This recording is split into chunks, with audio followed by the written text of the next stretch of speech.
Bismillahirrahmanirrahim, kaum muslimin dimanapun berada. Sebagian besar di antara kita pernah mempunyai tabungan atau deposito di bank.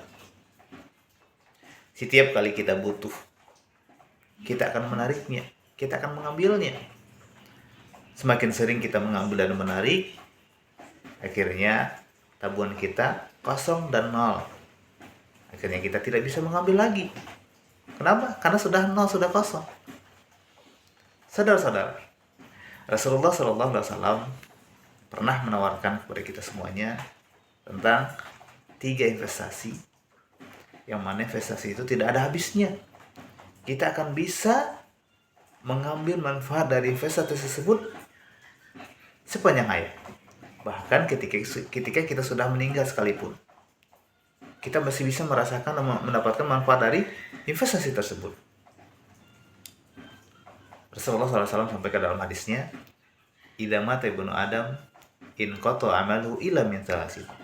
Apabila salah seorang meninggal, terputuslah semua amalnya illa min thalasin, kecuali 3 perkara, 3 hal yang tidak ada putusnya, yang senantiasa mengalir kepada kita.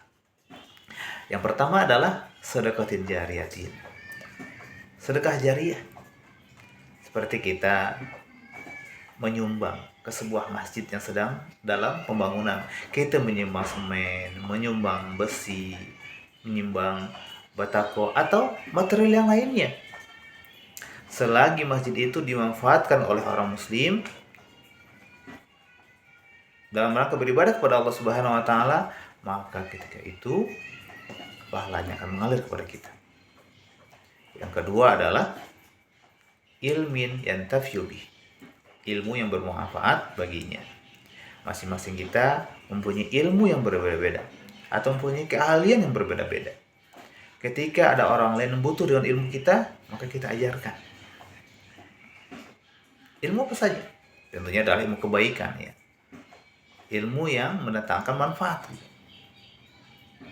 Ilmu yang mendekatkan diri atau lebih mendekatkan diri kepada Allah Subhanahu wa taala. Misalnya, ilmu mengaji atau baca Al-Quran, kita mengajarkan kepada orang lain, sehingga orang lain tersebut bisa baca Quran dan mengamalkannya. Setiap kali orang lain itu yang kita ajarkan itu membaca Quran, maka ketika itu pahalanya akan mengalir kepada kita. Yang ketiga adalah waladin sholihin yad'u lah, anak yang soleh senantiasa mendoakan kita kepada Allah Subhanahu wa taala.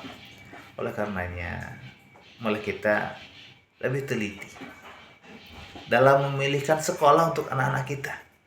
Adalah kita menyekolahkan ke sekolah yang mengenalkannya kepada Allahnya, kepada Tuhannya, dan juga kepada Rasulnya, dan kepada agama. Janganlah kita menyekolahkan kepada sekolah yang tidak mengajarkannya atau tidak mengenalnya kepada Tuhannya, kepada Rasulnya, dan kepada agamanya. Akhirnya dia tidak bisa bagaimana cara beribadah, bagaimana cara berdoa, bagaimana dia akan mendoakan kita, sedangkan dia tidak tahu cara mendoakan kita. Karena doa anak yang soleh itu adalah senantiasa mengalir kepada kita semuanya. Inilah yang kita tunggu-tunggu. Itu adalah doa anak yang soleh. Saudara-saudara yang dirahmati Allah Subhanahu wa taala, inilah 3 investasi yang ditawarkan oleh Rasulullah SAW, merupakan investasi yang sangat menarik.